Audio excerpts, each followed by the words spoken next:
Ho, ho, ho. Merry Flossmas, everyone. Welcome to my channel. I'm Jessie, and this is Boba Jessie Stitches. Today is a combination of Flossmas 13 and 14 because, well, I didn't record yesterday, and today is December 14th. How are y'all doing? I'm tired. I'm pretty exhausted today. I had a whole day out doing some outreach for my work. And so I've been going all day and just got home. It's about 4:45 right now. And so I'm recording this before I head out for the evening. We have tickets to go see The Little Mermaid for our local production company. And so we go grab some poke for dinner and then go watch the show. So I did have a lot of technical difficulties yesterday in recording. So I did unbox things yesterday. And I'll go ahead and show you what I got. But obviously my technical difficulties was that my video didn't record correctly or my audio didn't record correctly. And I've spent a lot of time today making sure my audio is recording. So hopefully it'll be okay. But it's probably not going to be quite right today. So first up, let's talk about Black Needle Society. And so first, yesterday we did get a pattern. Was trending, and so this is the pattern that we got, which is My Nice List designed by Jordan Nicole for Little Stitch Girl. Here it is. The paper's a little glossy, so you'll see a little bit of reflection, and it says you're always on my nice list. Isn't that sweet? So it's a super cute little pattern. The grid size is 99 by 104, and the color for Lugana that we got was Whisper by Zweigart. Finished piece is 7.1 by 7.5, so it's a medium-sized piece. It's not quite small, but similar in size to Park Harper Bart's Winter Welcome. So there's a possibility that I might be able to work on this before the end of the year, but we'll see. We'll see what happens. So, and then, so here we are getting ready to open day 14.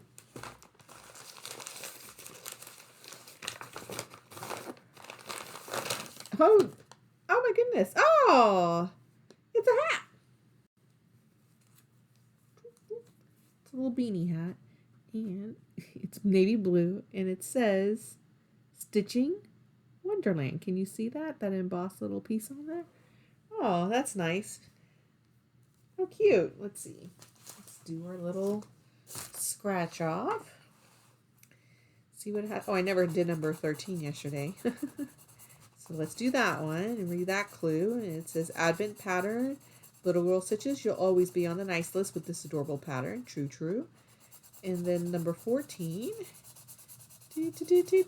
Exclusive stitching beanie designed by the Black Needle Society. Keep warm while making a floss run to your LNS this holiday season. Aw, that's really nice. Now, again, it doesn't get super cold here in Houston. But that being said, though, doesn't mean that there might not be a day where I need it. So, and I do travel up north in the wintertime sometimes, so. Oh, that's nice. That's a cute little hat. And speaking of Black Needle Society and Park Harper Bart, I did continue to work on Winter Welcome Winter. And so this is what I was able to get done the other evening. I did finish out the snowman. I think at the last time you saw it, I had just that little bit left. And I finished the border and I added this little bit on the inside here. So really all that's left is that there's the finished little snowflake. There's a compliment side on this one. The words for Winter Welcome.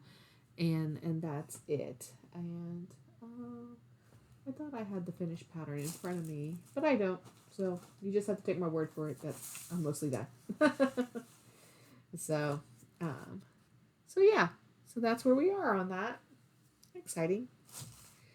Right. Next up is Forbidden Fiber Co. And yesterday was an odd day, so we did get a gift and we did receive a snack. So this is Auntie M's Sweet Treat. It's a tub of popcorn. And the description is, stitching is hard work. Enjoy taking a break with this yummy Petite Fort flavored popcorn made by a local business, Auntie M's Sweet Treat. Nothing completes a ball like these delicious tiny cakes.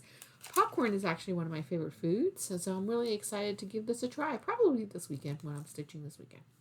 So, yeah. All right. And today, because it is an even day, we get the next part of the pattern. So here's number 14.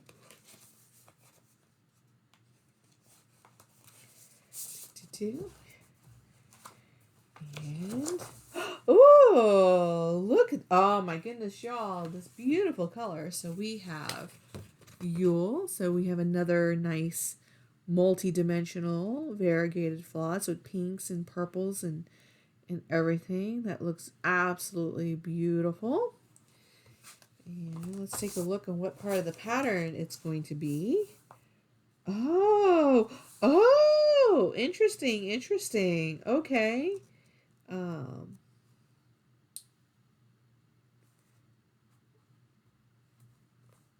It's hard to tell a little bit on some of it, but that's all right. Is that it? Oh no, y'all. It's a border. It's more of a border. Okay.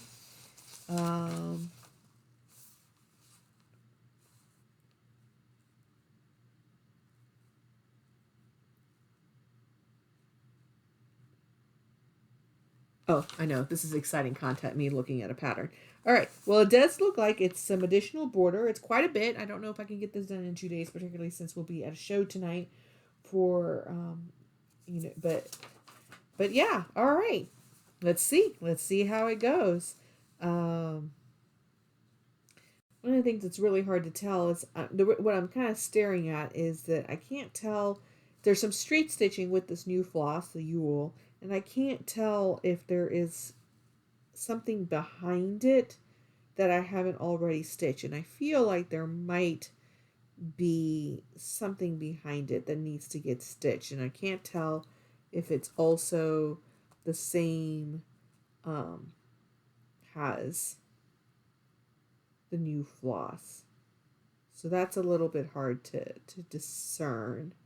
So I'll figure it out and then you'll see it in a couple of days. Now, that being said, I did finish the last part, days 12 clues. So here is where I have, again, similarly, I did not do the straight stitch, but I basically filled in the house yesterday with the wassail color, and that's, so I'm all done. Sorry, it's not iron, but it's never going to be iron until it's done. So there we are. And here is the current color on its side, and it's a border, so you're going to be able to see how it looks. That's exciting. Borders are easy when they're not intricate designs. It's just sitting down and doing it, right? So, all right. Well, that's exciting. I'm actually really amazed with myself that I'm able to keep up with the pattern. Being real, it's not something I expected to be able to do. I for the Halloween one, I definitely wasn't able to keep up. So that's exciting. All right. Well, that takes care of that in terms of stitching. The tea for today was really quite hot, so I had to open up 2 teas. The one for yesterday, for the one on the 13th, I'm going to save for another day, which is salted caramel Lebkuchen, traditional German gingerbread dipped in decadent salted caramel. And that ingredients is Sri Lankan black tea, ginger, apples pieces, cinnamon, rosehip, cardamom, cloves, orange peel, and natural flavoring. It does sound actually quite delicious, but I decided to go with today's tea today, which is mistletoe and wine, mulled winter toddy, perfectly spiced festive fruit infusion. And the ingredients are hibiscus, cinnamon, apple pieces, clove, lime leaves, red peppercorn, rosehip sprinkles, and glazing agent, orange peel, and natural flavoring. So hopefully in these few minutes it has gotten... Oh, interesting. Not bad. Oh, that pepper is a little bit of an aftertaste. You don't quite taste it the first time. So I enjoyed it. So, all right. So I did kind of record a bit of a rant. Not really a rant, but I still feel like the topic holds for today. So no joy for today. So I'm going to take off my little hat and talk about power. It's a season where we are making a lot of purchases for gift giving occasions for those people who may celebrate that particular gift giving occasion. But yesterday was a hard day for me. I had a lot of thoughts.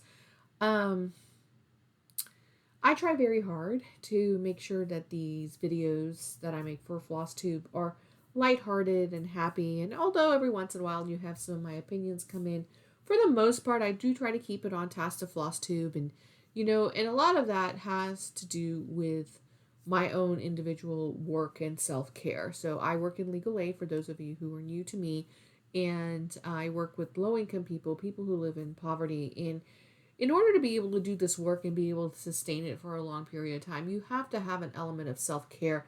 And that for me involves a little bit of a disconnect from from the realities of the lives that some of my clients, not some of all my clients, are living, and then what the world experiences.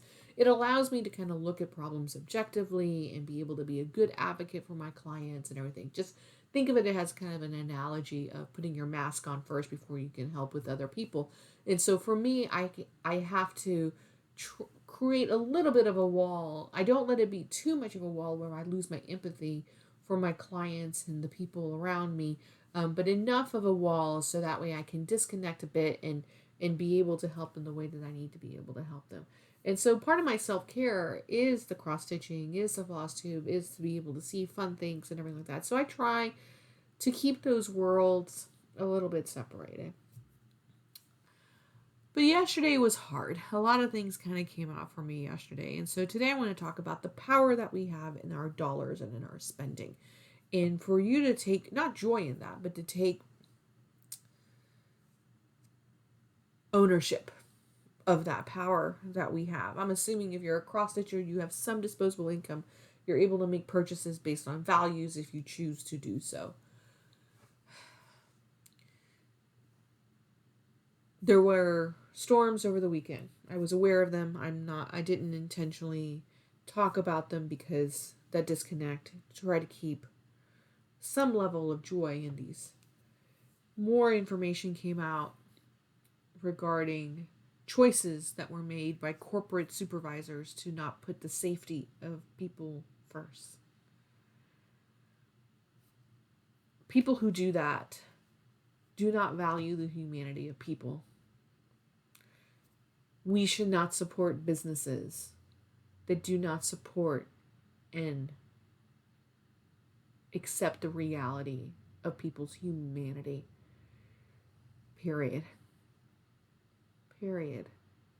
If you're okay with it, if you're okay with supporting businesses that put aside people's humanities for a bottom dollar,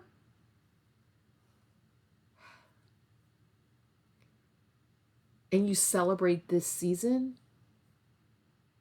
there's multiple reasons for these seasons, but the biggie, right? If you're celebrating this season and you are okay with supporting with your dollars organizations and businesses that do not value the humanity of the people who work for them, are you truly in your heart celebrating the season and observing the season?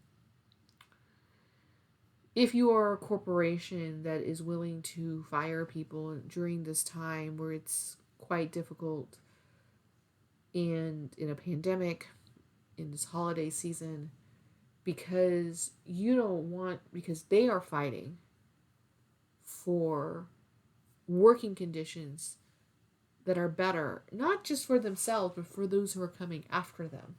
That's the distinction that's happening in this argument. You are buying from a product that does not value the humanity of the people who work for them, ensuring their safety and quality of life. There's other cereal companies, there's other chip companies.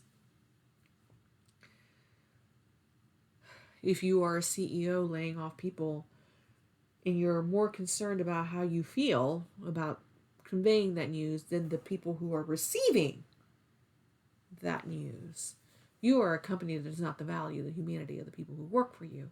You can find a different mortgage company.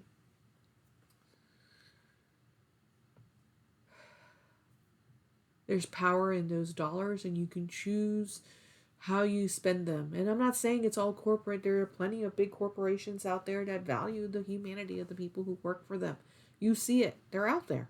They're easy to find. There's also a lot of small businesses that do and small businesses that don't. There was also some news yesterday about a particular turf and some damaging things that she continues to do. So what we do here, I have opinions on that. I've said before that it's not always easy to do the right thing. I work with low-income people and people who live in extreme poverty.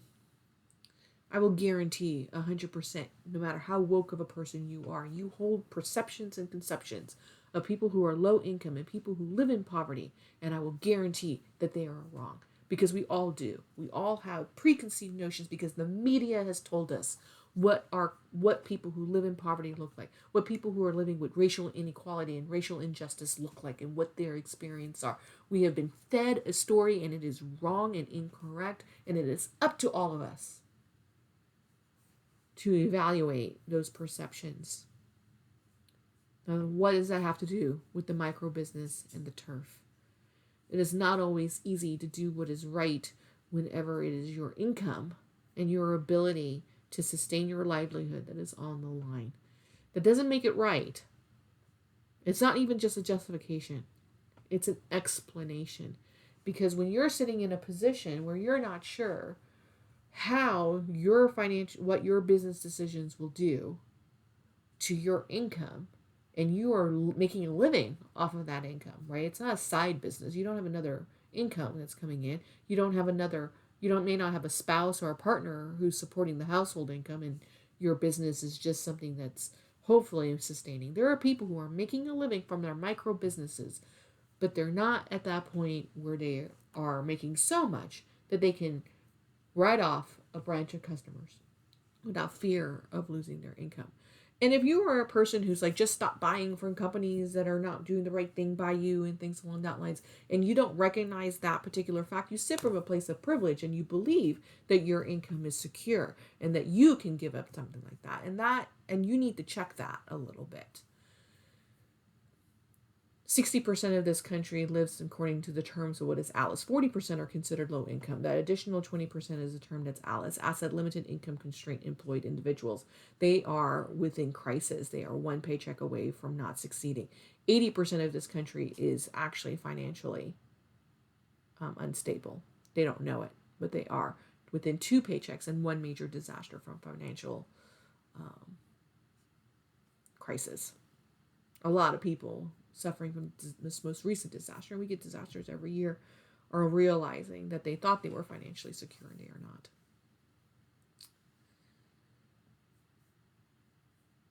If you're calling in a company, I believe that we need to stop purchasing fan art.